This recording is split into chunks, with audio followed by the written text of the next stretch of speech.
Okay, anyway, chemistry of essential oils. This class is going to be different than any other class that you've had.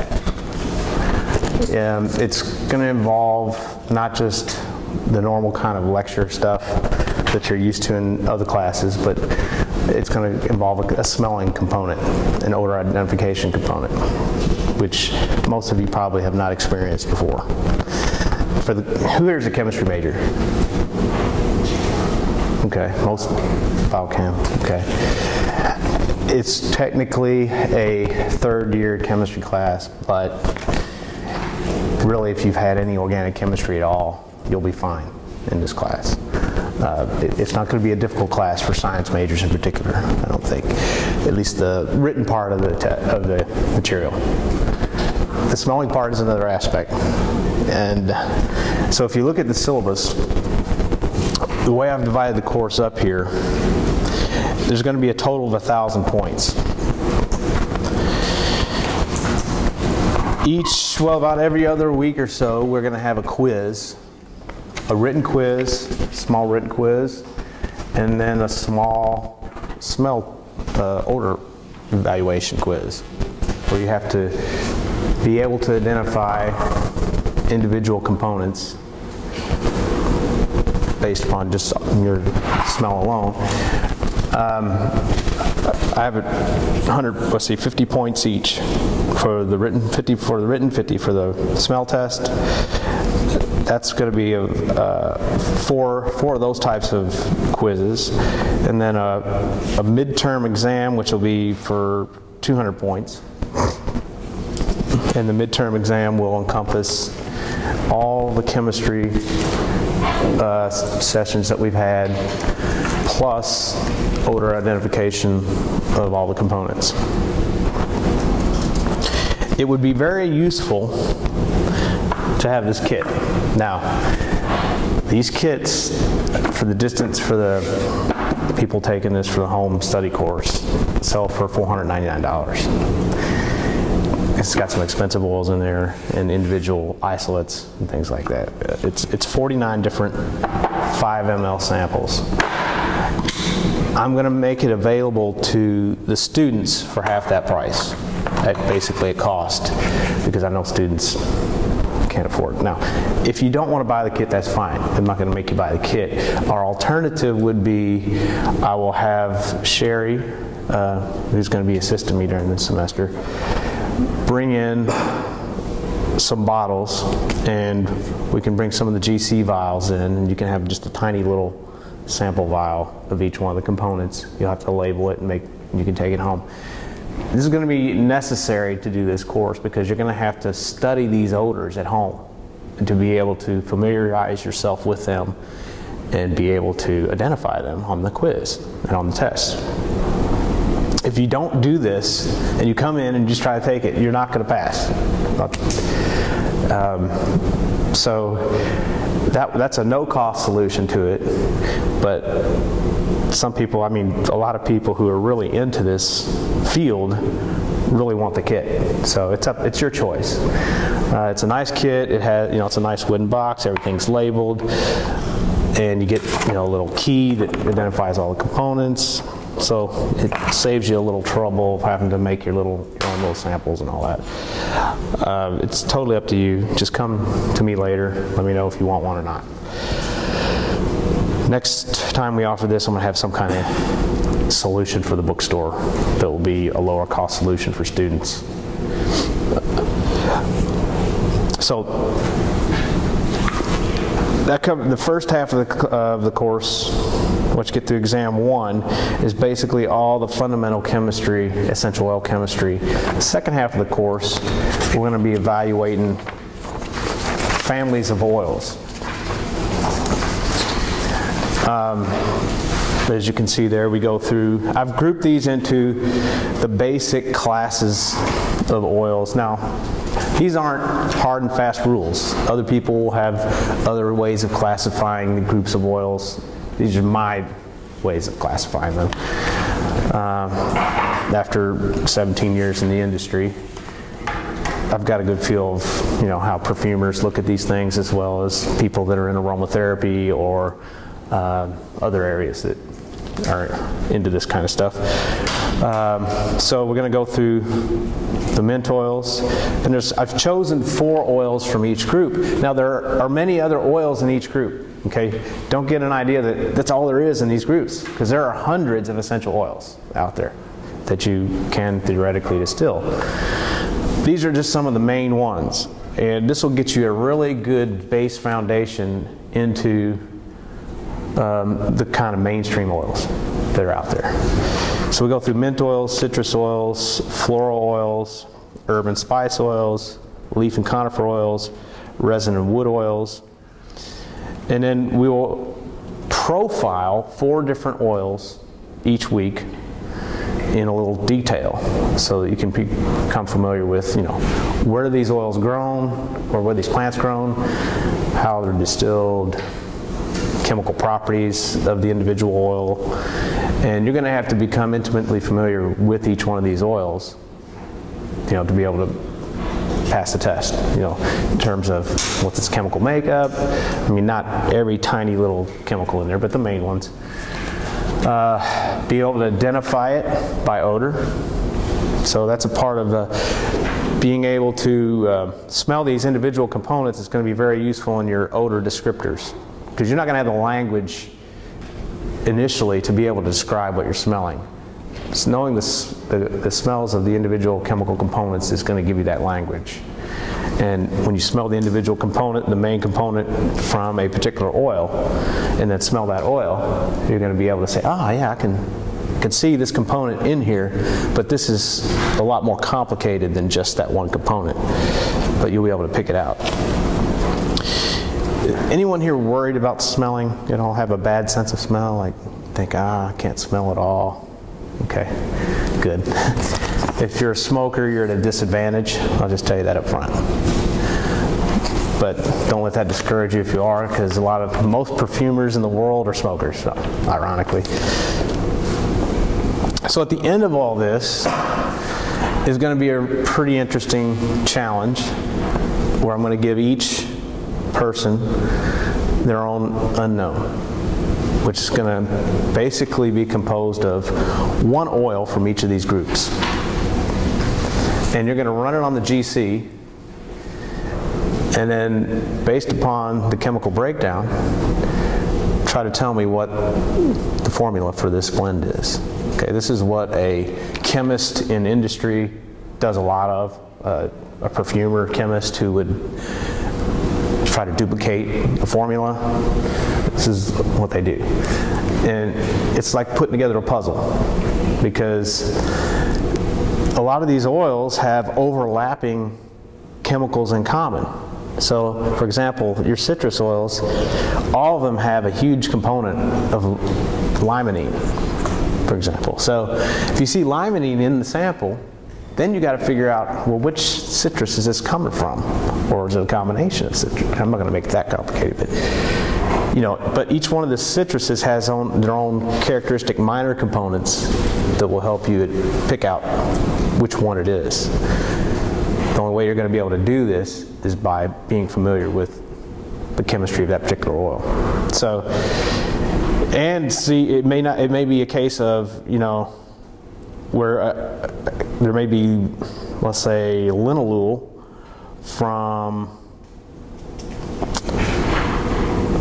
let's say, or no, let's take pinene, alpha pinene. There's going to be some alpha pinene from, say, a mint component, and then alpha pinene from a leaf component, and they're both contributing to that alpha pinene, but based upon the other peaks, you can figure out how much of this one is contributing to that, how much of this other one is contributing to that. So it's literally like trying to put together pieces of a puzzle to figure this out.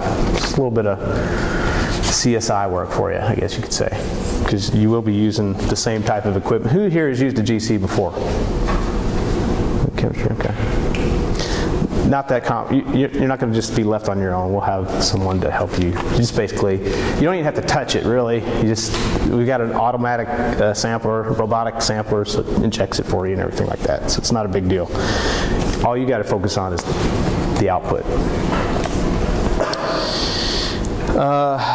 Then you'll have your lecture final exam, which will encompass the last half of the course. Plus, you're building on the first half, so even though explicitly may not have the same kind of questions from the first half, the first half of the course is necessary for you to be able to fully understand the second half. You'll have an odor identification final, which is based upon just the essential oils themselves, not the individual components. I don't want to overload you with too much smelling at the end. And then 100 points for your answer on your unknown that you'll be given to analyze. And then, so that makes up 900 points. And then 100 points will be dedicated towards class participation. Now, there's not a lot, it's not a huge class, so I'll be able to know who's showing up, who's participating, who's not.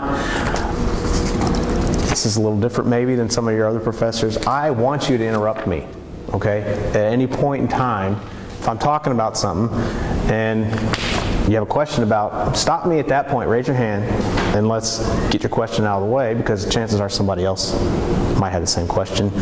I don't care about being interrupted. In fact, I require it, and I'm going to know, you know, based on, I'm going to make notes basically, and the person who participates the most will get 100 points, down to, if you don't say anything, then that's a 0.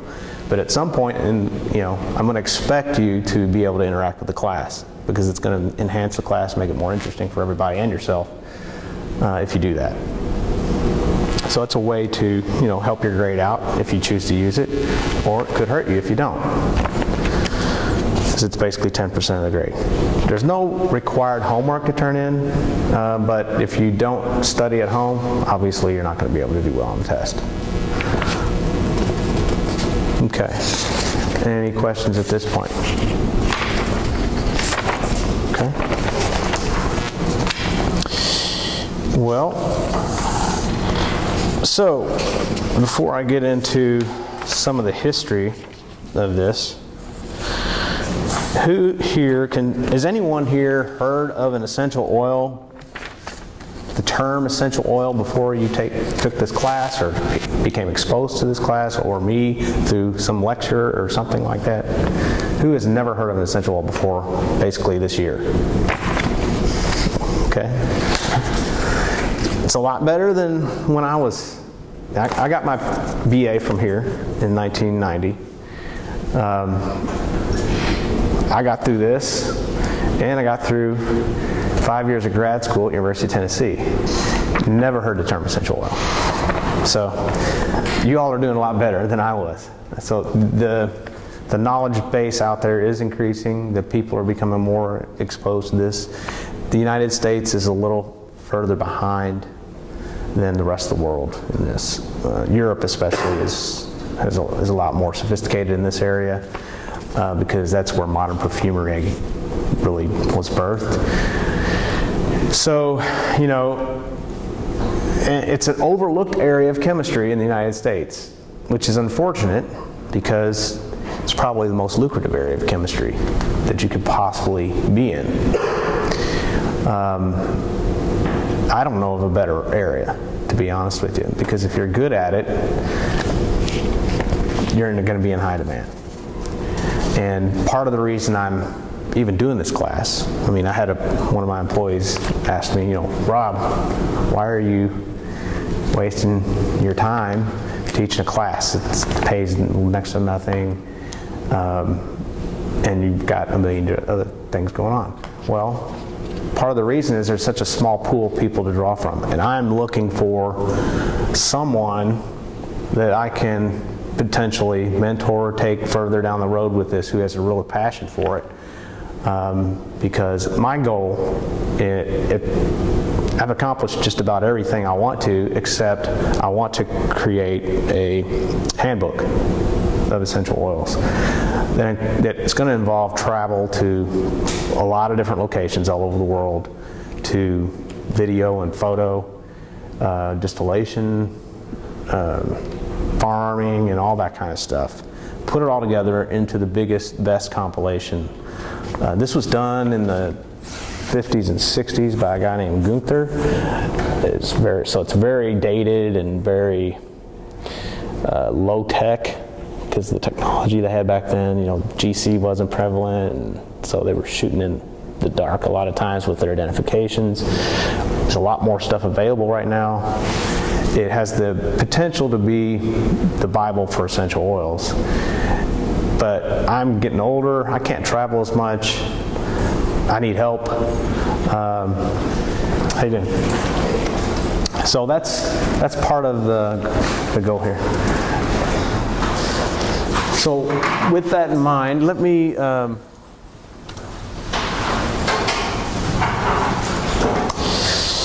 find out who's here. I'm not going to mention people I know who are here, so okay, I know Corey's here. Jamal Ritchie. Okay. Nathan Robertson. Okay. James Robinson. No, James Robinson not here. Okay, he's one of the ones who contacted me. Sarah Schmeltz. Okay. Benjamin Spalding. Christian Stadler. James Welsh. Okay. I didn't call you? Sarah Hayes, actually.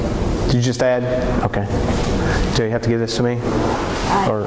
Actually, Dr. Satterdahl gave you some other people who need to join. Okay. All right, we'll take care of that after class. Okay. Anyone here not have Facebook? Are you opposed to Facebook? Okay. If you have Facebook, you will have an enhanced experience with the class, I think, because it will give you the opportunity to interact with me during any point prior to when we meet, to ask questions, put up stuff for conversation, whatever, put up pictures, any topics relevant to essential oils, whatever.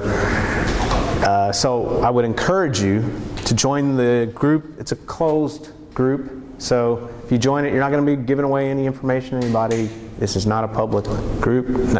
Only people that I authorize can join it. And I put the address on the syllabus. Who did not get a syllabus? Okay. Let me, oh, is there some more there? Did you get one? Here, I got more. You already have one? Okay. Okay. So if you go to right there next to my contact info, you'll see the address for the Facebook page. It would really benefit you to join that group.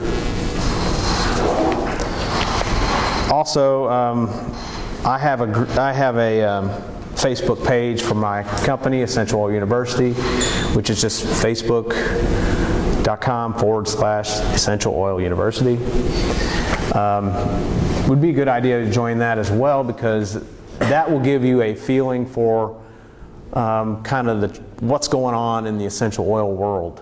There's over 2,000 people now. I've only had this page up for a few months, and I've got like 2,000 likes now on this, over 2,000. And it's accelerating in the number of likes. I have that, and if you're on LinkedIn, I have a group on LinkedIn, Essential Oils group on LinkedIn, which has almost 3,000 now. So that would be another one to join. If you really are into this, those are very good places to kind of put your finger on the pulse of what's going on in the world of essential oils and aromatherapy, perfumery, all that kind of stuff. Okay, so before you guys came in, I was discussing about, are you guys chemistry majors? Yeah, biochemistry major. Okay, good. You don't have to be, really, to be able to do well in this class, but it helps because I'm not going to cover a lot of the fundamental aspects of organic chemistry. It's not going to be hard if you had organic chemistry. That part's going to be pretty easy for you. Okay, this is not going to be like spectroscopy or anything like that, or even biochem. It's going to be a pretty laid-back class. It's going to be as fun as you guys want to make it, because there's a lot of opportunity for interaction, discussion. As I told the rest of the class already, I require that you interrupt me. Okay, I want to be interrupted when I'm up here. If I'm talking about a subject, you have a question, any question at all, raise your hand. I want to stop right there, answer the question. Because chances are somebody else has the question. So, and that's part of your participation grade. If you look over the syllabus, there's 1,000 points total. 100 points are reserved for your participation in the class. Okay, so that means how often you ask a question, how often you are here, present, that kind of stuff. So you could get an A in the class if you never show up, if you get 100 on every test, which I can guarantee you is not going to happen. So if you want an A, pretty much you're going to have to participate in class. And that's going to be to your, that's going to be to your benefit too, because this isn't just about books and that kind of learning. This is hopefully going to be, I would say at least one person in here is going to have a profound life change as a result of this class.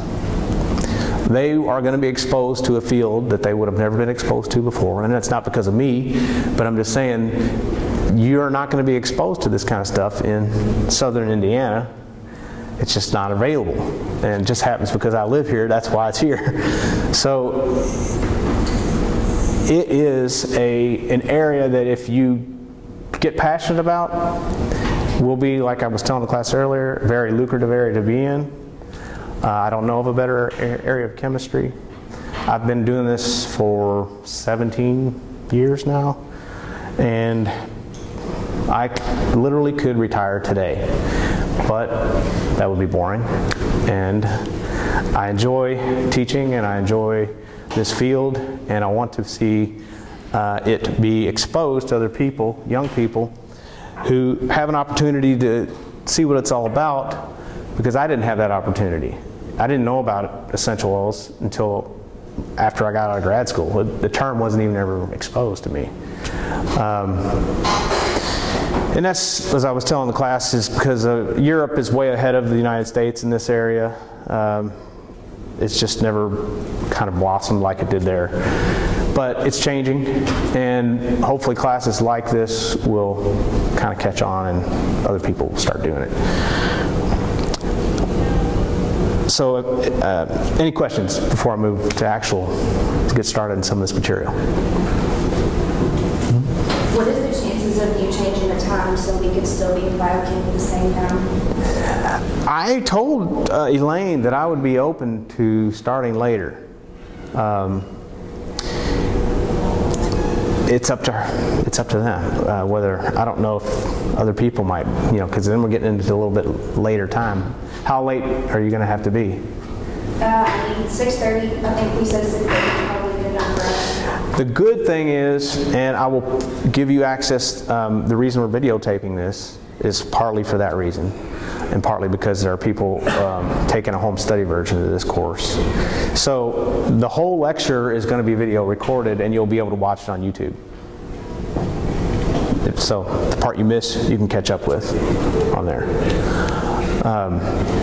So I don't think you're going to be hurt too bad if you have to miss that first half hour. There's going to be plenty of time after that. I mean, it's a 3-hour course. So,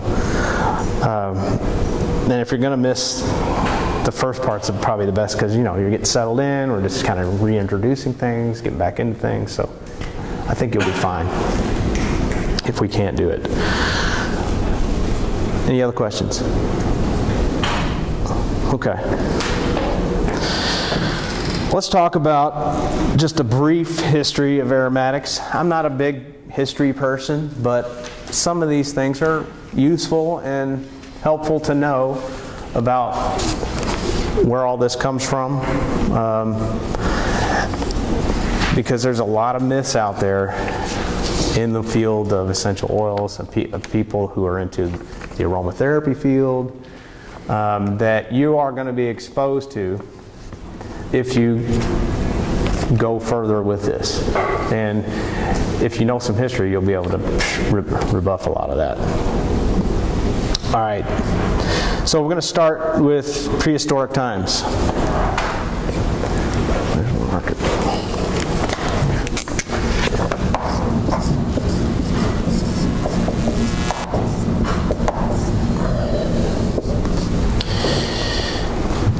The way things kind of evolved prehistory, trial and error discoveries of the healing powers of certain herbs, roots, and juices.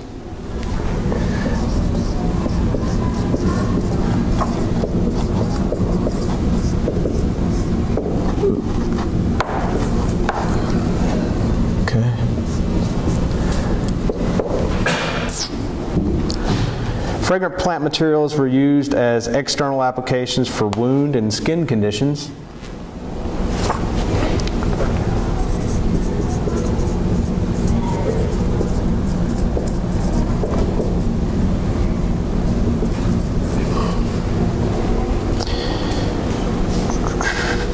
In most of these early cultures, ritual and therapeutic roles were intertwined. The early cave dweller probably associated certain sensations or emotional states with particular varieties of wood used in campfires and might possibly have linked these effects with spirituality.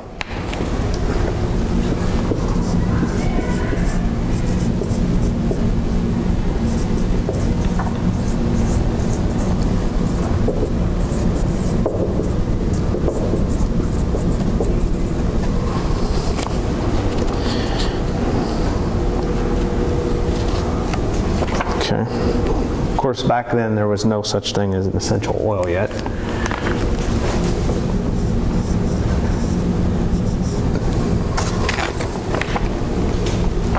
This is for a title, a brief history of aromatics.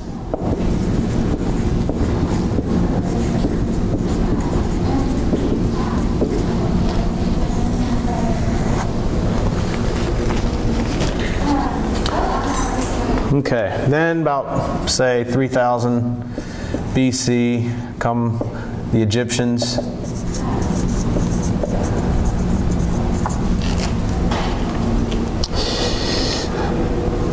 The Egyptians began the arts of massage, reflexology, early forms of cosmetology, aromatic medicine, perfumery, and pharmacy all emerged from this culture.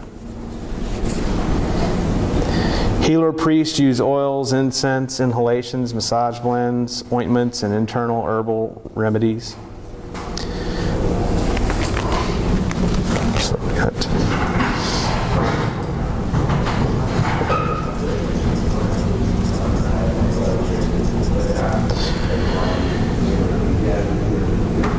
they used enfleurage.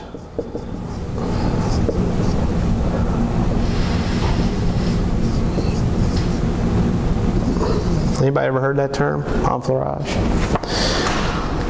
It's a method of extracting aromatics from plants using fatty oil. Okay, you're going to hear that term in this industry occasionally. Fatty oils like olive oil, that kind of thing. So basically they would take the plant, flower, whatever it would be, and macerate it, soak it in this vegetable oil, and that the odor would impart itself onto this fatty oil. Mm-hmm. Did they use animal art for the oil? That's a good question. They could have. I would expect that they probably did, but that would be a little bit more difficult than using plants, obviously. But yeah, the enfleurage technique. Anybody ever seen the movie?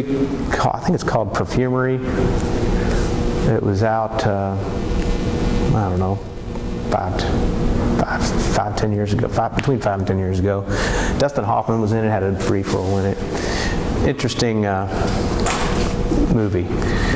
The perfumer in that basically did both, I believe he did an enfleurage and distillation of dead women. You seen it? Uh-huh. Yeah, he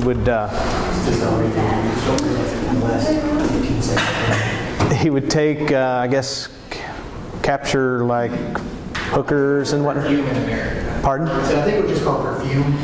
Yeah, perfume. That's right, perfume. So he would get these women and then distill them down to their essence, you know. Of course, they would die in the process, but he created this magical elixir that would basically make people fall instantly in love with the person wearing it or whatnot. Pretty interesting movie. Some interesting factual stuff there around the background of perfumery. So that's why it's interesting from that perspective. But anyway, so enfleurage, remember that term. The Egyptians also embalmed mummies with blends of aromatic spices, gums of cassia, myrrh, and cedar wood. Hope I don't run out of marker here.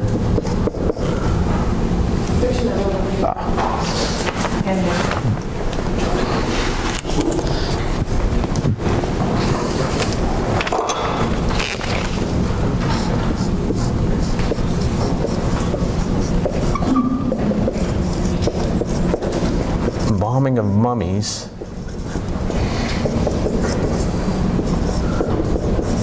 Spices and herbs.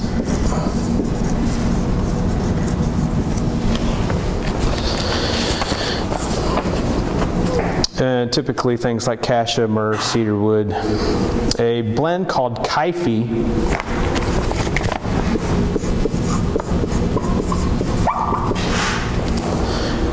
was made by the priest, which contained a calamus root. It was used as incense, perfume, or taken internally as medicine. Calamus contains a toxic chemical called acerone, which has been shown to have hallucinogenic properties.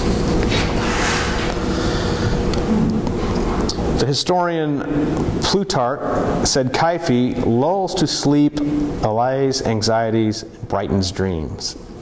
Cleopatra, the last of the Egyptian queens, was said to be a lavish user of perfumes.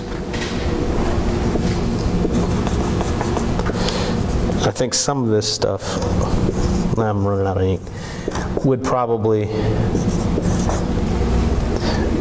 be also expounded upon in the book. But again, this is a, thank you, this is a chemistry course, not a history course. But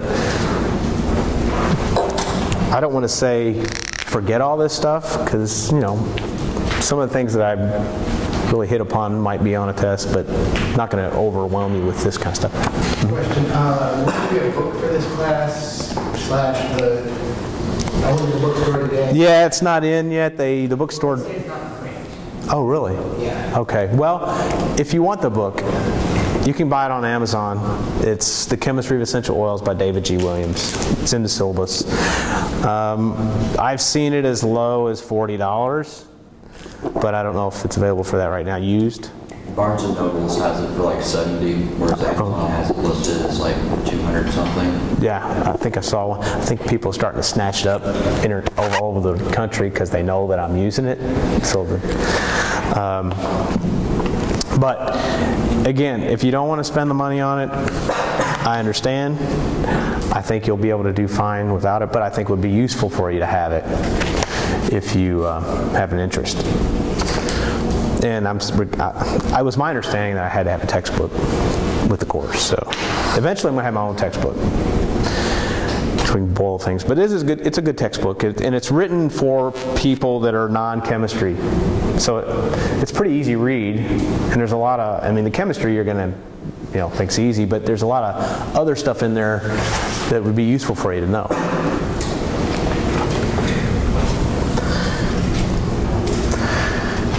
Okay, that brings us to the Chinese culture.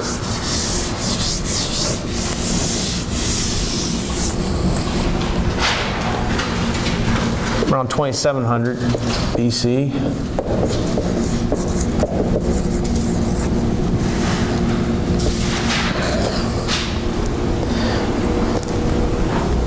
You've heard of ancient Chinese secret? Well, the ancient Chinese herbal tradition.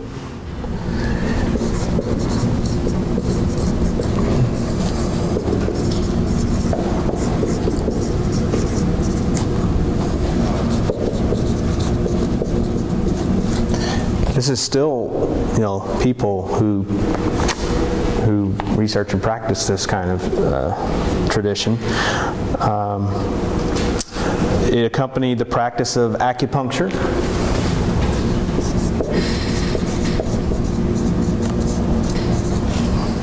There's people out there who swear by this. I mean, that live this stuff, and they, you know, it's an alternative form of medicine for them. Around 2700 BC, Huang Ti wrote the Yellow Emperor's Classic of Internal Medicine.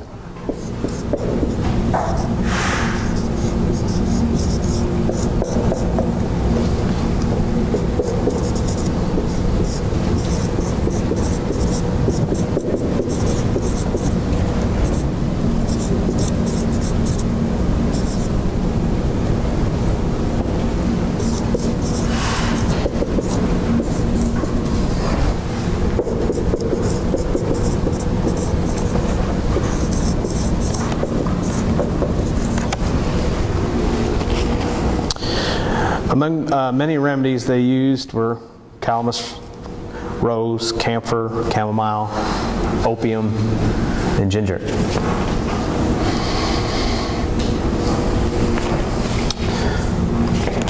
Then around 2000 BC, we have the Ayurvedic or Indian culture.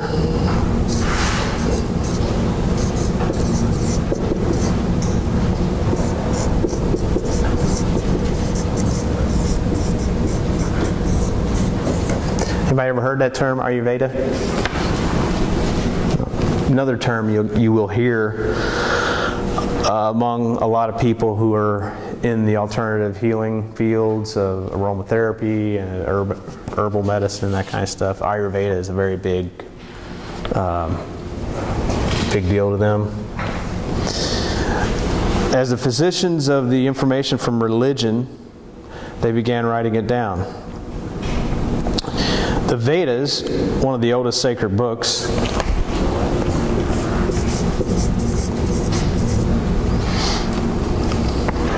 contained the first written formulas.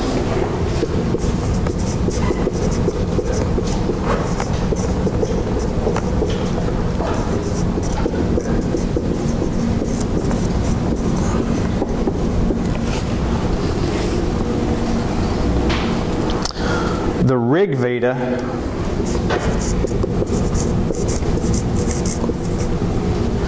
codified the religious and healing uses of over 700 substances.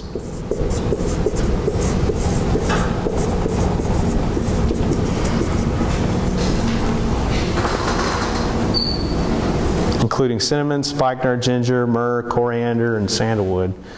The Ayurvedic medicine system is one of the oldest forms of medicine practiced by man and has made a comeback in today's natural therapies.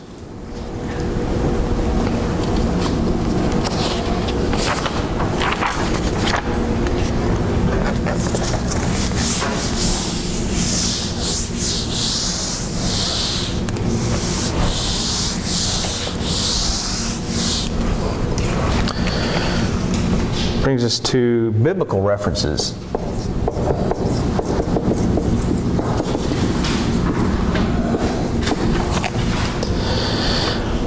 Now, the reason I'm covering some of this history is because you're going to hear people, if you become more entrenched in this online and so forth, you'll hear people refer to essential oils being used all the way back in biblical times. Okay, but that's not true. Essential oils did not exist back then because no one had discovered steam distillation yet. So when they talk about oils of biblical times, really what they would be referring to would be extracted products like enfleurage type things, crude solvent extraction type things, not distillation. And that's the way an essential oil is defined today, involves steam distillation. And we haven't really defined an essential oil yet, but we should probably do that. And basically, an essential oil is a steam distilled oil. It's not really an oil. It's aromatic. It's an aromatic isolate of steam distilled plant. Okay, it could be it's steam distilled, or else it's in the case of citrus, it's pressed, cold pressed. That's the only one that's exception. It's also called an essential oil, or the citrus peel oils. They don't steam distill those. Usually, there are some exceptions, but most of them are cold pressed. So, by and large, when you use the term essential oil, you are referring almost primarily to a steam distilled product. Now, you chemistry majors have probably never experienced the process of steam distillation. We will be doing that in here. I'll be doing a demo of it. And you'll get to see firsthand what it involves. But it's not like a fractional distillation or anything like that. Basically, you're using water or steam to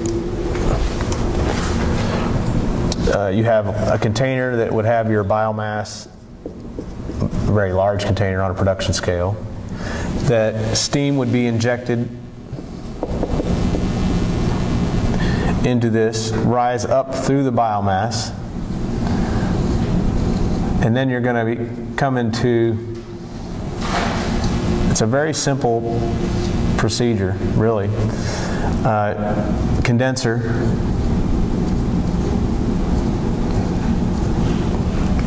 Now the steam lifts out the organic components, the volatile organic components from the plant.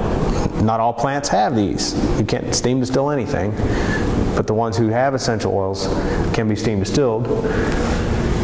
And the steam will lift those volatile organics out. If you've had any physical chemistry, it's basically a vapor point depression of two immiscible, because these are immiscible layers at the end. You know, these essential oils are not soluble in water. Pure essential oils would boil at over 200 degrees Celsius, but they can come over at 100 degrees Celsius through steam distillation. Okay, so steam rises through this, goes through the condenser. The oil and water, gaseous oil and water, are condensed and then collected in some kind of receiver, separator.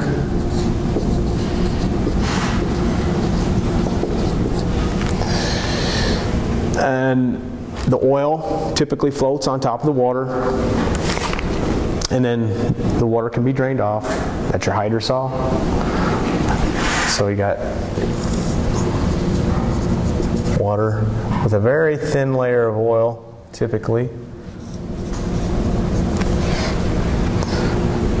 The yields are typically 1% or less. Based upon the mass of material you put here, the amount of oil you're going to get over here is typically 1% or less. That's why a lot of them are so expensive. Is that 1% yield based on what you could get, or is that just 1% of what you collect? It's 1%. Let's say you put in 100 kilos of biomass here. Okay. You get 1 kilo of oil out. Is it use a SOx load extractor, or is that different? No. Now, there are setups that people do, you know, in industry, come up ways to do things like that. But traditional steam distillation is just this very simple. And you just basically separate the water, which is called the hydrosol, and that can be sold as another product. You may have heard of lavender water or rose water. Rose water especially is a very widely used commercial product. These hydrosols can be used as spritzers. People spray their linens or their face or whatever. It's a very a very good way for them to get rid of their wastewater, really. It's found another marketing product, but some of it actually has some therapeutic use. Sandalwood hydrosol, for example, is found to be very therapeutic. It has some very good therapeutic aspects to it. But no, this is it. Very simple, and you'll see it firsthand. So this process had not been discovered yet, so if anybody ever talks about essential oils in biblical times, they're basically full of crap, because it had not been discovered. So what we have here in the biblical times are, according to Exodus, we have Moses.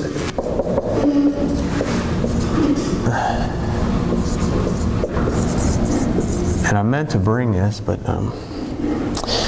Moses had a blend,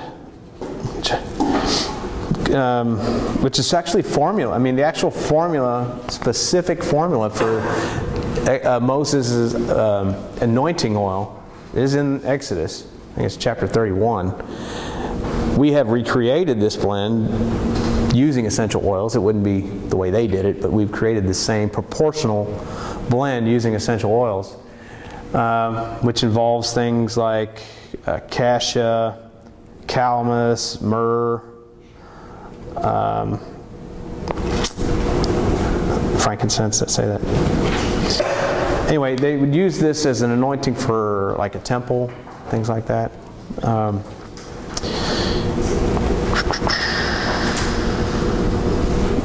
And also another blend was used to consecrate men into priesthood. Myrrh was used in the purification of Jewish women.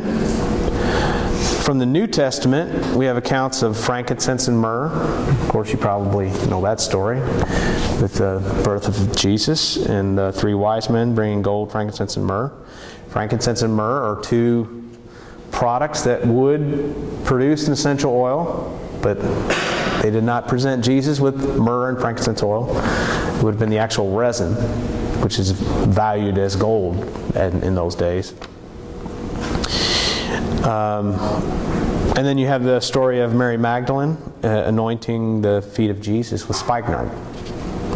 It's another essential oil, but they would have made it through some kind of extraction process back then.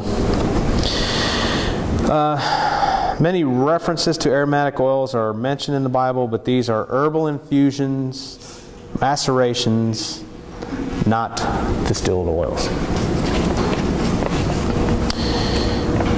Okay.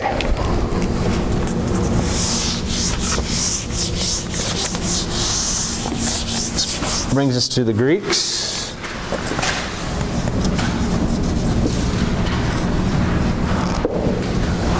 By the way, if you haven't figured it out, Pappas is Greek. Don't be discriminating against me because of that.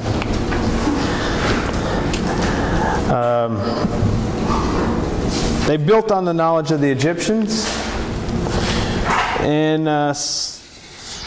well, let's see, about 500 BC on.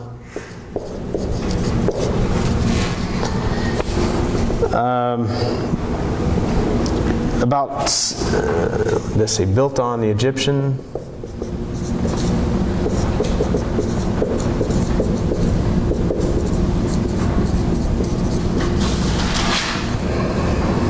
And in about 78 AD, we have the Greek surgeon Dioscorides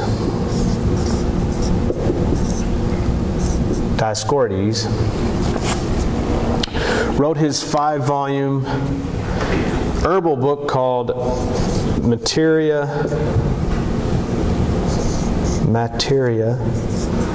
Medica.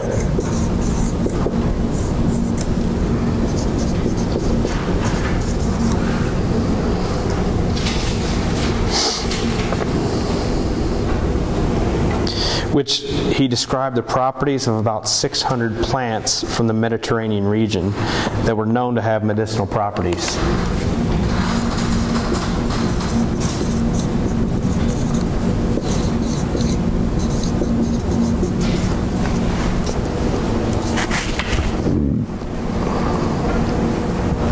This book was a major event in the development of medicine, as it became the standard medical text for the next 1,000 years. The aromatic section covered aromatic ointments and massage oils. For example, Phoenician juniper was used as a spermicide.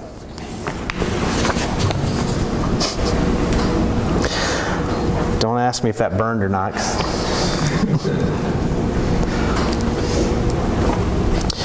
Hippocrates is known as the father of holistic medicine. He recommended daily scented bath and massage.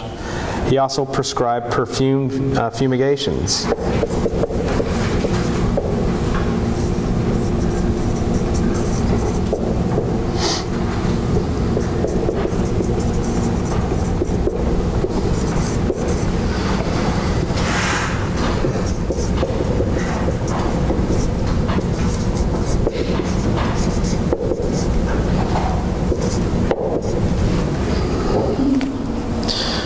Lesbos, in his work called Concerning Odors, gave many physical and emotional effects with the use of fragrance.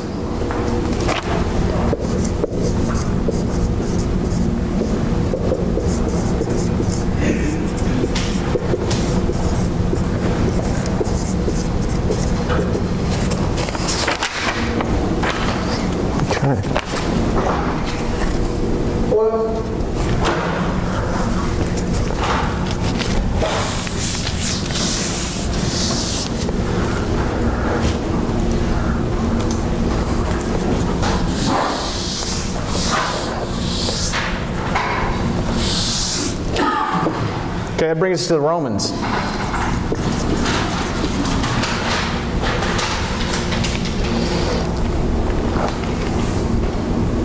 They further sophisticated the Egyptian and Greek medical principles, applied more decadent and lavish use of aromatics with the addition of a series of baths with massage, characteristic of Romans.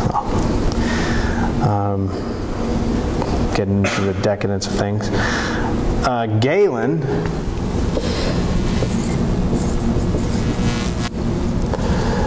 in about 131 to 200 AD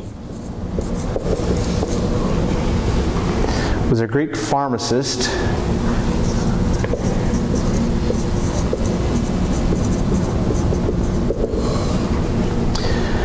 / physician, lived in Rome and compiled his knowledge on preparing formulas containing plant and animal drugs into about 20 books.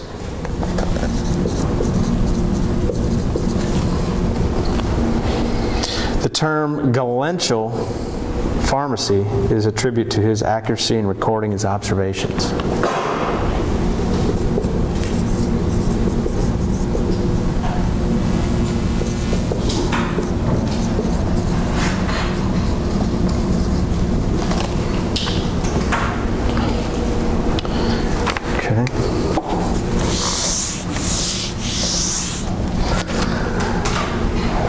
Then we go to about 800 AD in the Arabs.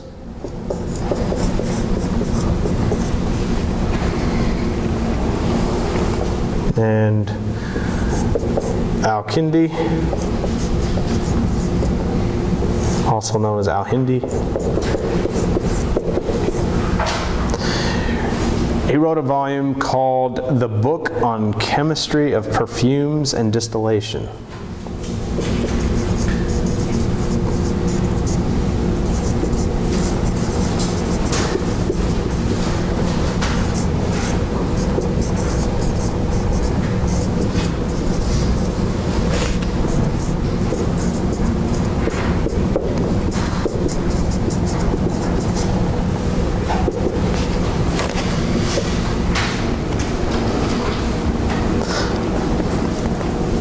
This is where we get into the discovery of distillation. Avicenna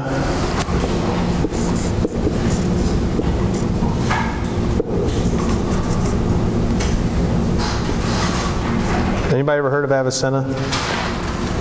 Anyone heard that name? 980 to 1037. He's the one who's credited with the invention of true distillation. Okay? Credited with it.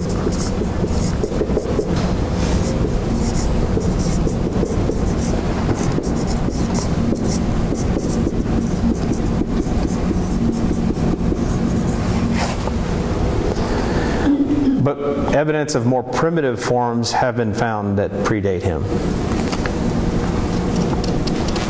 He was known as the great physician. He's credited with the invention of the refrigerated coil and wrote the canon of medicine, the standard text, until the mid-16th century.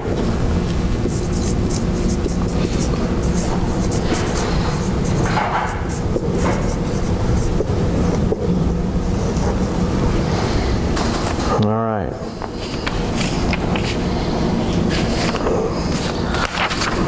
Now's where it starts to get a little more interesting.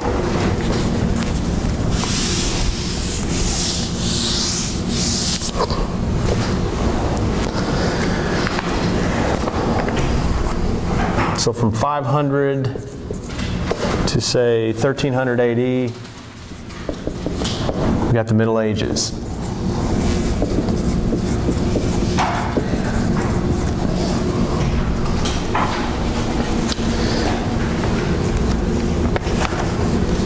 And we've all heard the term the alchemists, right? Everyone knows that term. What are the alchemists known for? Lead poisoning. Lead poisoning. Okay. Exactly.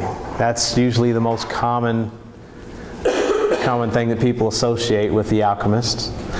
But the alchemists, huh? No. Philosopher's Stone. Philosopher's Stone, that's right. But it was more, their area of science, if you want to call it that, was more than just about trying to turn lead into gold. In their searching for the elixir of life and the Philosopher's Stone, they made many chemical discoveries. Their system basically believed in 4 basic elements.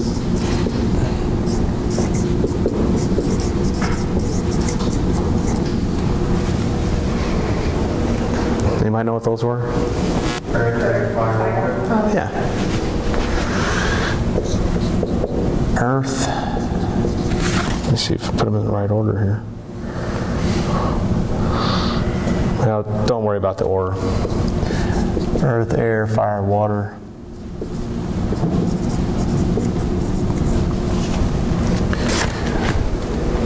They believe that those comprise the basis of just about everything. But, you know, they discovered distillation, and when, you know, they did that, they started distilling everything. So when they hit upon a plant that happened to have an essential oil in it, and they got this layer of this liquid floating on top of the water, they thought that they had discovered the 5th element, which they termed the quintessential, or the quintessence, the 5th element.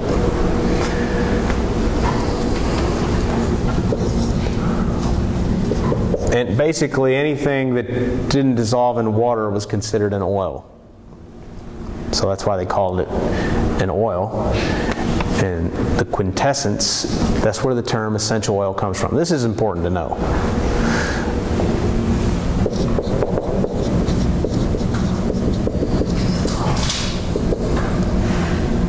Let's say it comes from the discovery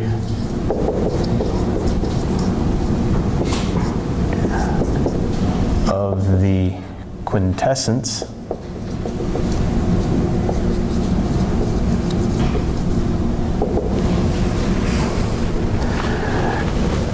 which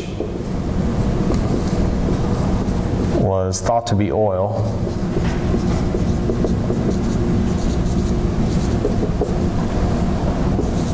because it was insoluble in water.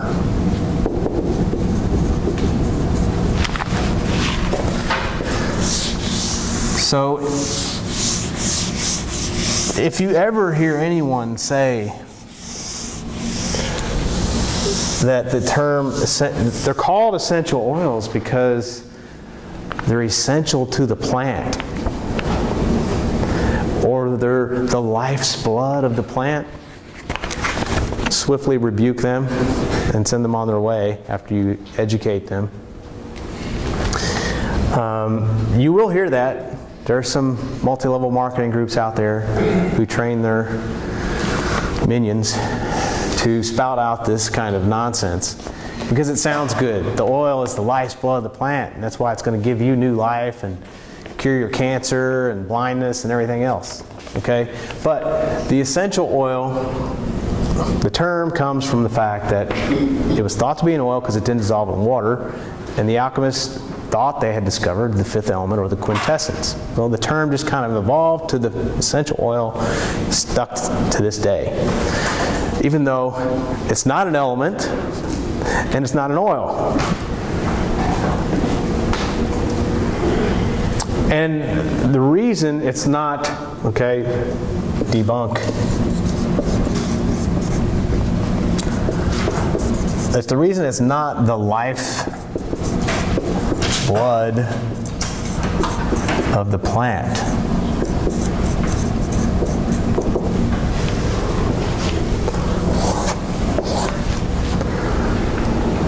Is because these things are, if you're going to do an analogy, a human analogy, the oil doesn't function anything like blood does in a human. What's the function of blood in the human body? You know all this stuff. Transport.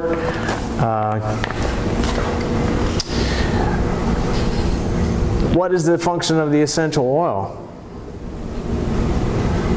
Well, it's really essential oils are secondary metabolites of the plant.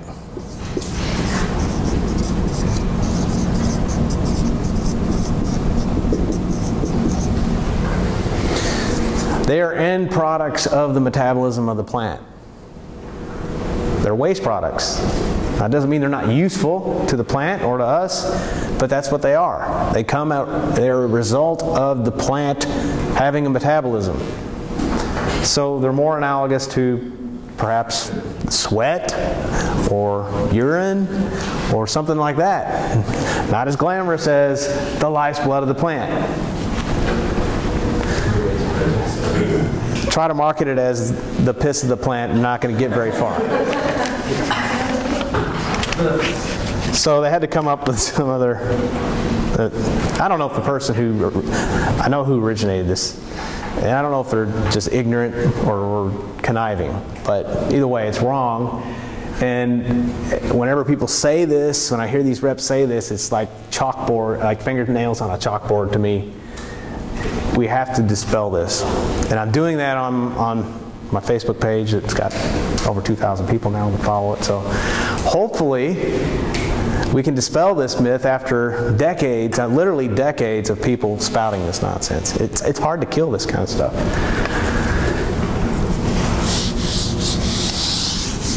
So they are, what is their function?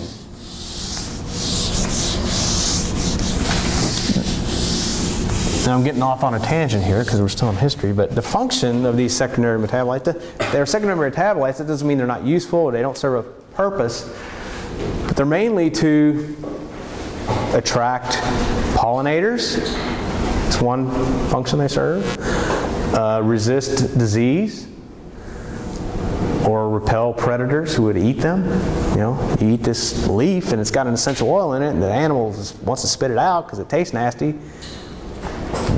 It's a protective mechanism. So they are useful to the plant and they are useful to humans, but we don't need to glamorize it and call it the lifeblood of the plant and all this kind of stuff.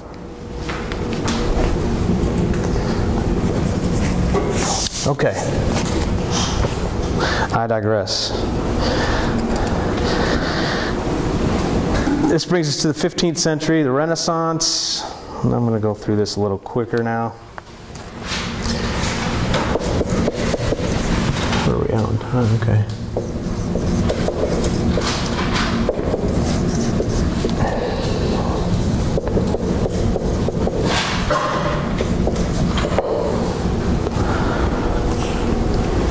between 60 and 70 essences now became well known.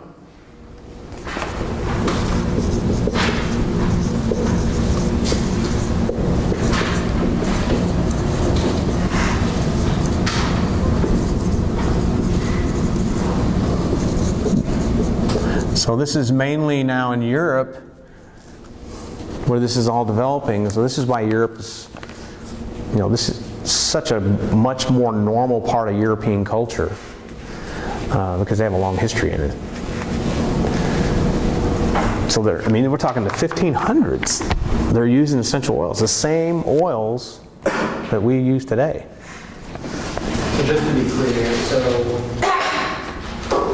in the Middle Ages, when the alchemists did the distillation, that is when they were actually became essential oils. Well, that's not when they were first. Remember, Avicenna is credited prior to that as being officially the person who discovered true distillation. But the alchemists are the ones who, and they didn't know who Avicenna was. They're over here at a later time doing their own thing. They discovered distillation and then thought they discovered the fifth element. And that's when it became really more commonplace to do these distillations. That sparked it all.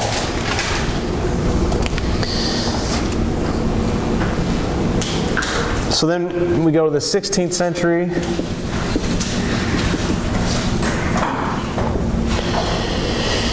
And we have aromatic waters and chemical oils. Could be bought from local apothecary shops.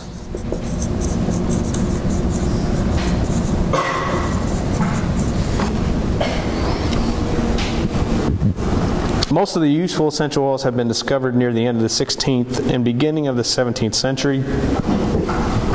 The printing press was invented, leading to the spread of knowledge throughout Europe. And we have the great herbal.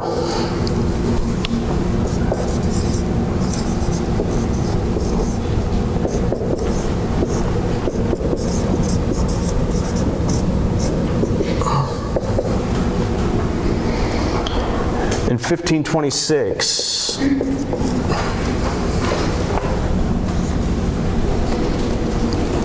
in which a guy by the name of, and I'm not going to ask you to remember this, but Hieronymus Braunschweig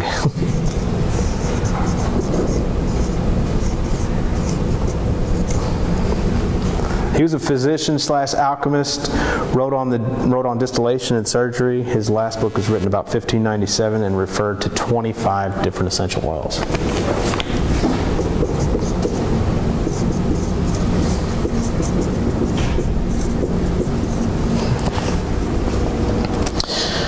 Now, I should have mentioned that during the Dark Ages, I don't know why I didn't put this in here, but during the period of the bubonic plague, which was, what, anybody know that off the top of their head? What the years were for the bubonic plague? I should have put that in here. I don't want to give you inaccurate information. 6th and 7th century. Yes, that's what I was thinking. 6th, 7th century. So just make a note during the bubonic that's the Dark Age. That's considered Dark Age. Black Death went through Europe in the 14th century. 14th century.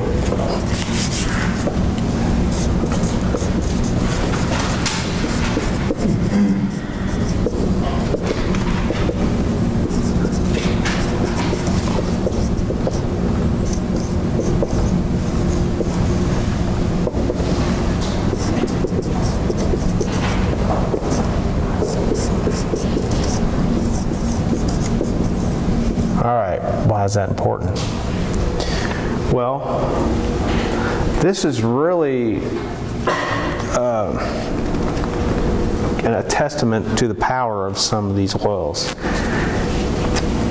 People are dying everywhere, bubonic plague. They realize that somehow this is contagious. So these thieves get an idea that you know, they know that these herbs have medicinal properties, they have protection properties, whatever.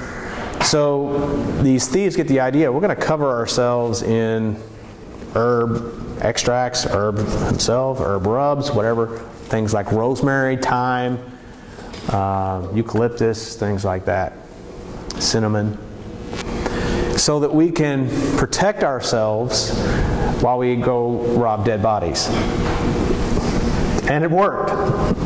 So they actually were able to do this and not catch the bubonic plague. It actually did protect them. And so from that experience is why there's people talk about the Four Thieves blend. If you look that up online, you'll learn more about that.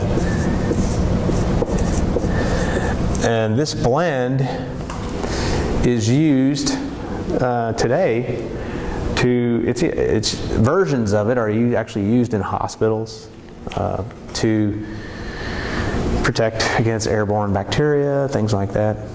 It's a very antiseptic blend. So that's where that term comes from. It's not very appealing, but that's what it is. So it prevents flea bites. Flea bites? Yeah, that's what spreads the blood. Oh. That or inhibits your semipestis, Which is the vector for it. Can't you catch the bubonic plague from another person? No, that's pneumonic plague. Oh, okay. Bubonic plague is mostly spread by fleas, Okay. rats. All right. I'm not a virologist or whatever. there's no anti-flea shampoo. It smells like peppermint and lavender and all sorts of crap. Okay.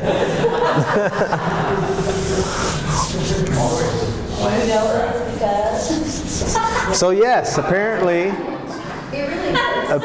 the blend did protect them from getting bitten. Hey, I have lavender on my dog that's never been on flea and tick medicine. She's never had one. Yes, and there are essential oils. One in particular that I can tell you, catnip oil, that will protect you from getting bit by mosquitoes. Probably the most insect repellent oil there is. It was tested and found to be 10 times more effective than DEET at a 1% concentration, because it has a unique component in it called nepentolactone that is actually a pheromone to the mosquito that signals the mosquito to stay away. Different mechanism than some of the other claimed essential oils like citronella and so forth, who really don't do anything in terms of repellency. What they do is mask CO2, and that's what the mosquitoes are attracted to, is the CO2 in your breath. And so these other concoctions that don't really work, all they do is really interfere with that. So in some way, I guess they do work, but they're not a repellent. You'll still get bit if you have those things on. I've never been bit in wearing a catnip solution, but it smells like, no, it smells horrible. So you have to mix it with other things to make it appealing to people. Also repels, yeah. Also, what you do is, there's actually blends out there called Deep Buster and other blends that incorporate the catnip with other oils to make it smell nice in a solution of a carrier that allows you to just put it on like suntan lotion. And it will protect you for several hours. Which one had cats on? I had a cat. He would love me if I was that. Some cat. No, that's an unusual, I mean, odd thing, because we did experiment with that. We used to have a cat, and the cat would, some cats would just, it was like a drug to them. They would smell it and it would be like, oh, they'd lay back and just be like, yeah, man, I'm wasted. And then other cats would smell it and they would just go crazy. I mean, they would attack you, just weird stuff. And then some cats would just do nothing. It didn't affect them at all. So I guess there's a gene for that in the cat, whether it's affected by catnip.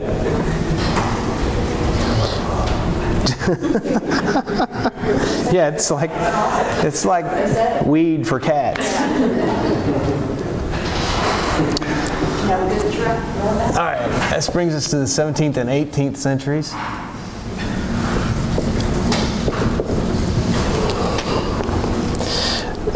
We saw the beginnings of the common use of essential oils and aromatics for health. The return of the bubonic plague increased the demand for aromatics. Large-scale fumigation began, and wood was burned in the streets to ward off spirits and to cover stench. Incense and candles were floors were strewn with herbs. The connection between aromatics and health was firmly established. Evidence supporting this belief was found later in the 19th century when perfumers showed almost complete immunity during cholera outbreaks. So,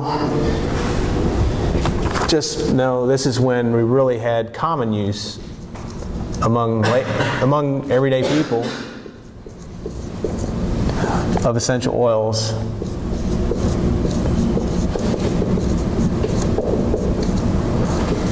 For medicinal purposes.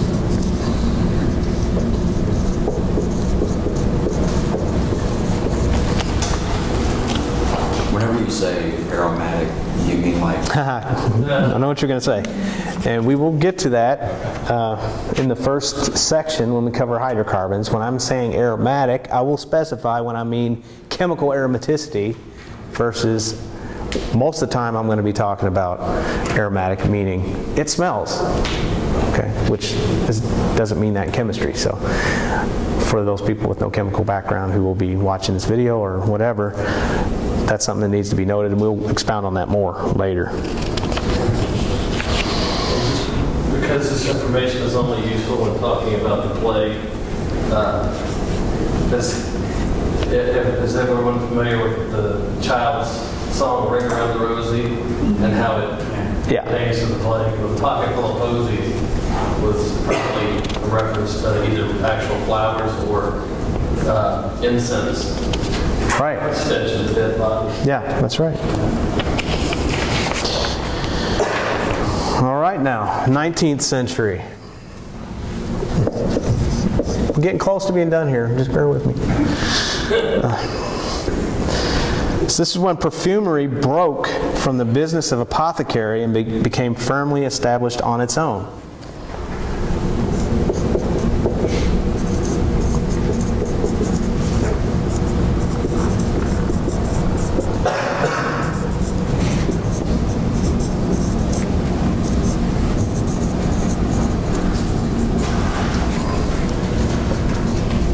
Separate from apothecary. Okay, so, times getting a little bit better. People are enjoying a little more luxuries. The art of perfumery is developing, and people are using these things as just purely for aesthetic reasons, not for health. So, the area around Grasse in southern France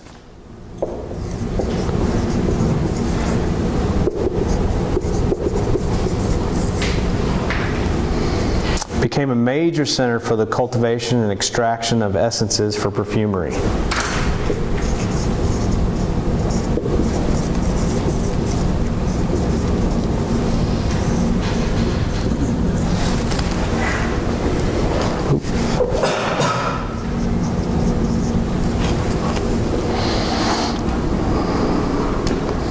Today, this area is still considered the Mecca of perfumery. Anybody ever been to France? Yeah. Ever been to Grasse? No, honestly, I don't remember when I was there back then. Well, if you ever do go to France and you have a chance, that's a region that you want to check out. Not only is it beautiful, but it's just a rich area of history, and especially if you have any interest in this field, you'll want to visit that area. See the beautiful lavender fields, things like that, the distilleries and things like that. It's pretty impressive. Yeah, we went to the wine, the big place that had all the wine. When we go up there, we got to see a bunch of colors. I think that I have no idea with that. All right, cool.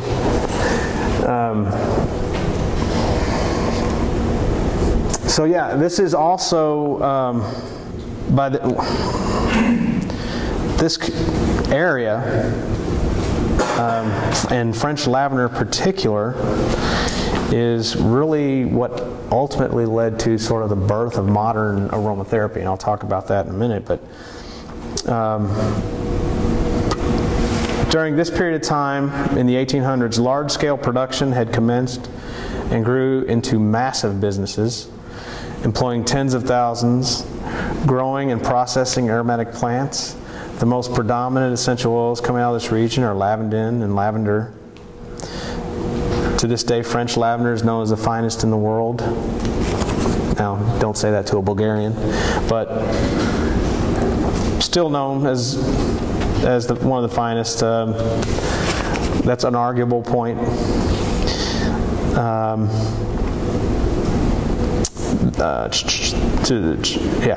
Although it's true, unadulterated French lavender is rarely seen by anyone outside of France. So and that's because of the advent of Bulgaria now in the world seen as one of the major, the major producer of lavender oil. A lot of French lavender ends up being cut with Bulgarian lavender. Not that Bulgarian's bad or anything, but that's what happens. France cannot produce the demand, the world demand of lavender oil. And so there's actually more lavender sold out of France than is produced in France.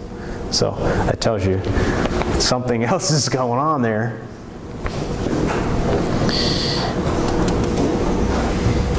Brings us to the 20th century.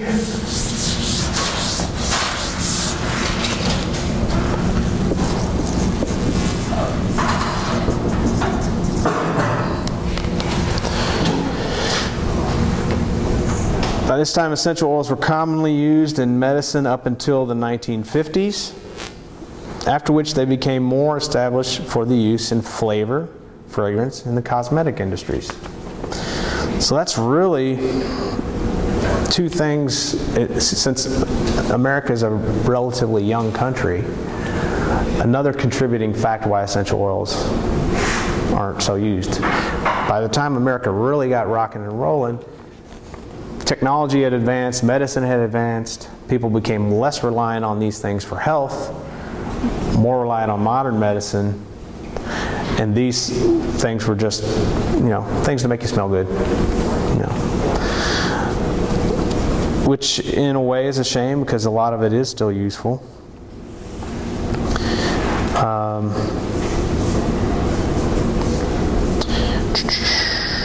The chemical analysis of plants and essences goes back well over 100 years.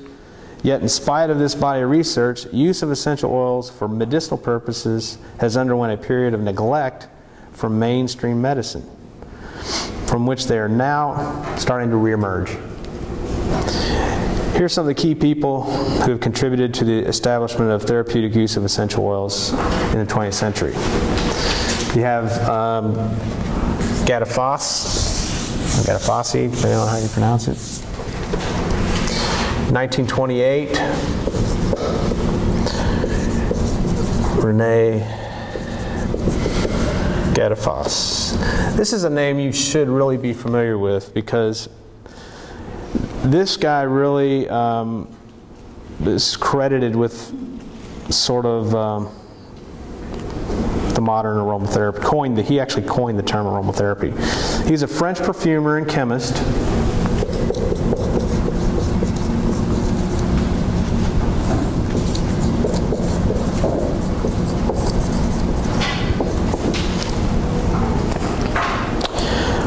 And then in his course of working in the lab, anybody know this story?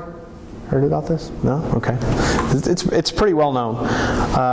He had an explosion, right? And he was badly burned. And when you're a perfumer in a lab and you're on fire and you just are looking for the nearest thing to soothe yourself, you're going to put your hands or whatever into the nearest vat of liquid that you can find. And that happened to be a vat of lavender. So He was surprised after that at the phenomenal rate of healing that occurred with no sign of infection or scar. So the guy's burning, puts his hands in lavender, a burn that would normally be a pretty bad scar and take a long time to heal, healed up quicker and left very little scarring. Or actually, according to this, no sign of infection or scar. He published a book showing the use of essential oils as antiseptic, antibacterial agents for skin care, and coined the term aromatherapy.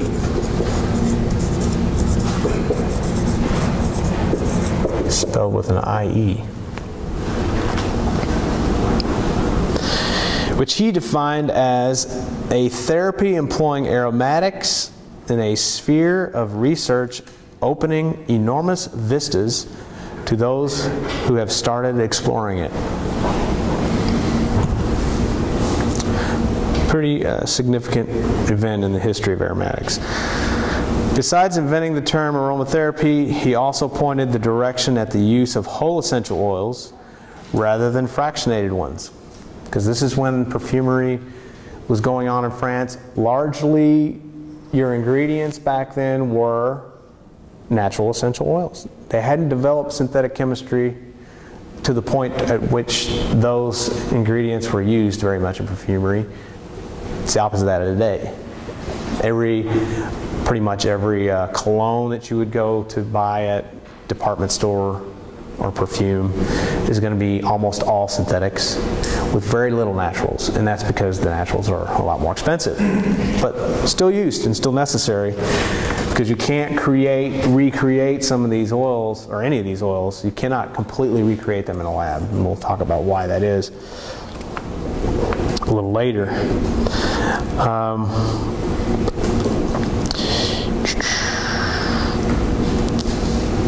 So he found that many of the essential oils were effective at antimicrobial activity than their individual isolated components. And they were doing these individual isolated, they would take a whole oil, vacuum distill off components, and use those for their perfume blends, because they had desirable aromatic profiles compared to the whole oil. And that was a lot of perfumery back then. But he realized that these individual isolated components did not have as beneficial therapeutic effect as the whole oil. He found that many essential oils were more effective at antimicrobial activity than their individual isolated components. This echoed the findings of Cuthbert Hall's 1904 study that showed antiseptic power of eucalyptus oil was stronger than that of its main component, 1,8-cineol, which is also called eucalyptol. And that is like 80% of eucalyptus oil. So you got a component, it's called 1,8-cineol, used to be called eucalyptol, still referred to that today, but most people in the industry call it 1,8-cineol. That component makes up 80% or more of eucalyptus oil, and yet the eucalyptus oil was found to be more therapeutically beneficial than just that component. Significantly so.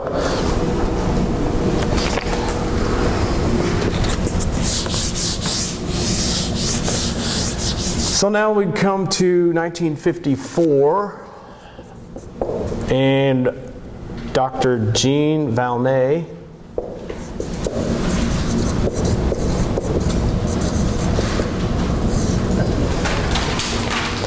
who is a French doctor and scientist, established doses of essential oils to be used in treating various medical and psychiatric disorders. The results of his research were published in the book Practice of Aromatherapy.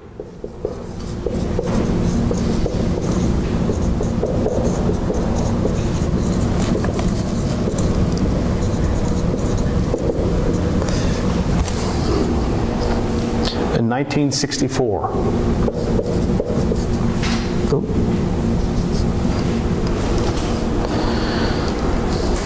Valnet, who is still alive, at least at the time of this writing, so I don't know, has his own product line of essential oils and is affiliated with Aveda. Ever heard of Aveda Corporation in the United States? Anybody ever heard of them?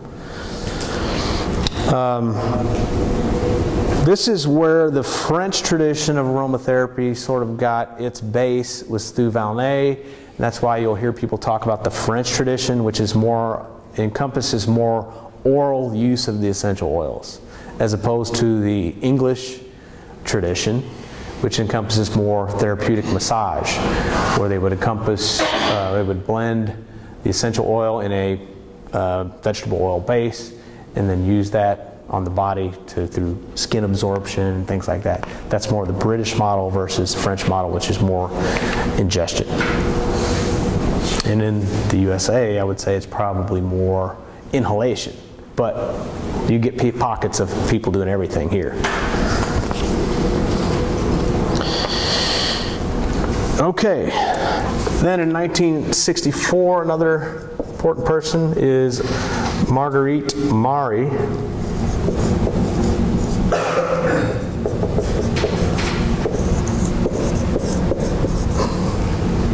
Was a biochemist.